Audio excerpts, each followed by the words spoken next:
ناوچە کوردستانیەکانی دەرەوەی ئیدارەی هەرێم کە لە سەدا پەنجاویەکی خاچی هەرێمی کوردستان پێک دەهێنێت ماوەی چەند ساڵێکە لە بەردەم گرفتی یاسایی و سڕینەوەی شووناسی کوردستانی بوونیدایە.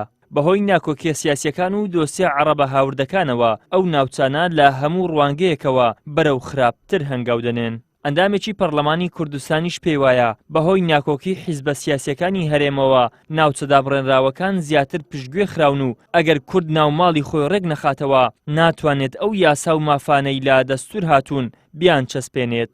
باردۆخێکی خراپە لە ڕووی دەرونیوە کاریگرتێتە سەر خەڵک و کاریگەری لەسەر ناوچە کوردستانەکانی دەرەوەی هەرێمیشەیە.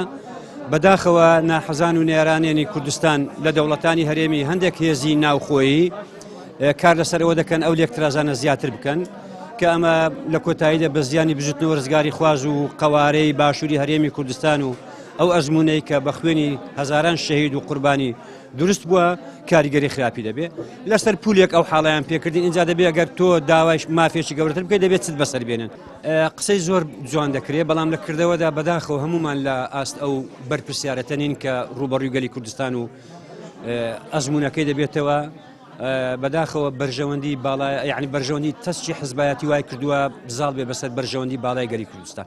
یاساناسان دەڵێن ڕاستە چەند مادەیەکی یاسایی و دەستوری هەیە تایبەت بە ناوچە کوردستانیەکانی دەرەوەی ئیدارەی هەرێم بەڵام ڕێگری سیاسی و مەزهەبی هەیە و ناتوانرێت یاساکان جێبەجێ بکرێت.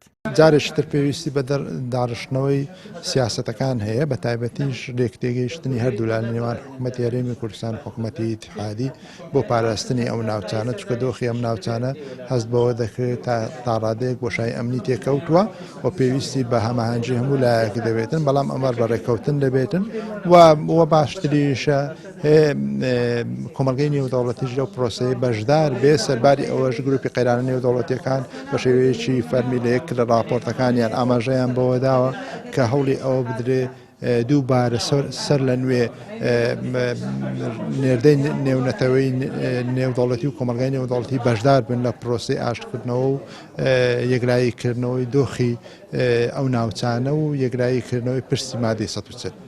هاوکات ڕۆشنبیران و نووسران جەخت لەوە دەکەنەوە تاکە ڕێگا بۆ پاراستن و گەڕاندنەوەی ئەو ناوچانە بۆ سەر هەرێمی کوردستان ڕێککەوتن و یەک هەڵوێستی لایەنە کوردیەکانە لە سەر ئاستی هەرێم و عێراق.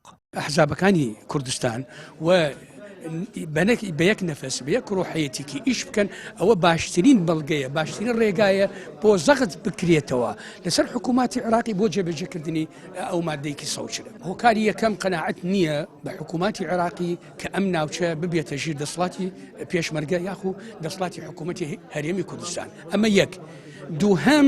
دووهەم دەوڵەتانی دراوسە بە هیچ شێوەیەکی قبول ناکەن کوردستان سنوورێکی بکرێتەوە بە شێوەیەکی کەرکووک لە تایە خانەقین لە تایە و هەروەها ناوچەکانی دەوروپشتی مووسلیش لە تایە.